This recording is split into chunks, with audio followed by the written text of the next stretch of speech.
It was as if I heard Mr. Rogers talking directly to me. Bruce, you know that kindness is powerful. You have always known that. So get over yourself. Get yourself in gear and get back to it. Oh, how I do love to imagine being dressed down by the genteel cardigan prince. After a few more moments of dialogue between the Fred in my head and me, I leaned over to my wife and said with some combination of resignation and excitement, I think I have to finish my book on kindness. The very next day, I received an email from Brad, publisher at Chalice Press, checking in to see how I was feeling about returning to the Kindness Project. After a moment of thinking, whoa, that's weird, I said, yes, I'm in. So here I am, pleading my case for kindness. An introduction. I love it when people tell me what a stellar dad I am, or when they say my kids are lucky to have me as a parent.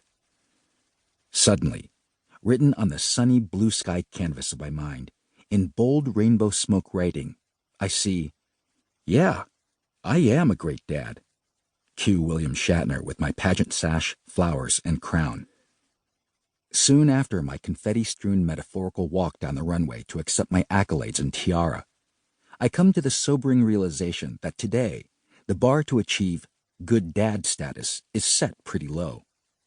In a society that considers it normal for a mom to manage a successful career and master household management, all while looking perfect and put together, it's not all that hard to be a great dad.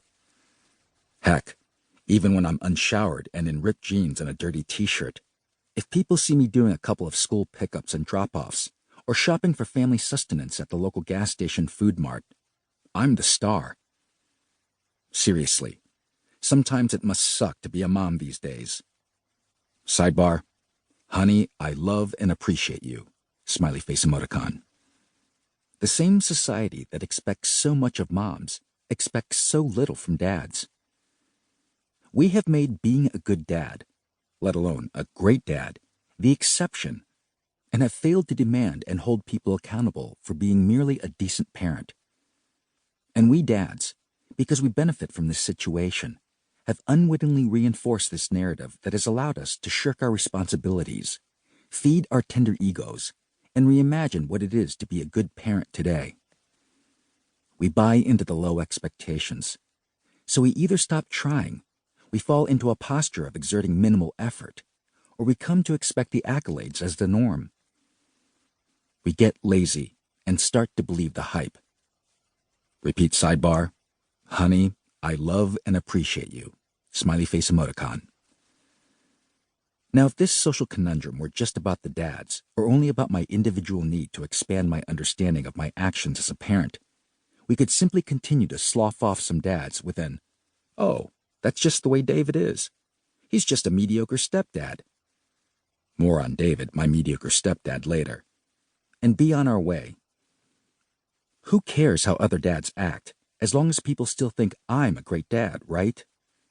The thing is, while it's ego-feeding for me, this is a pretty short-sighted approach to the great parenting endeavor.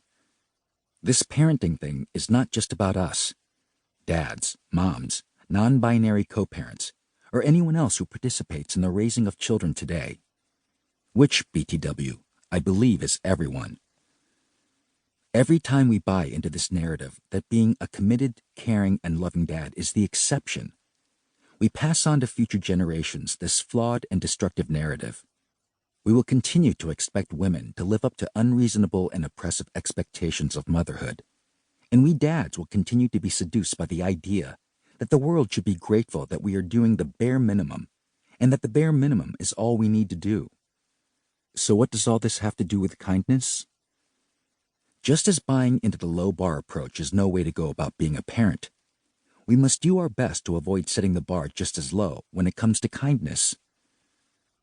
Alas, I fear it is too late. We have lowered the kindness bar, and we have become lazy. Given the increased visibility, through social media in particular, of expressions of violence, xenophobia, racism, misogyny, ableism, and more,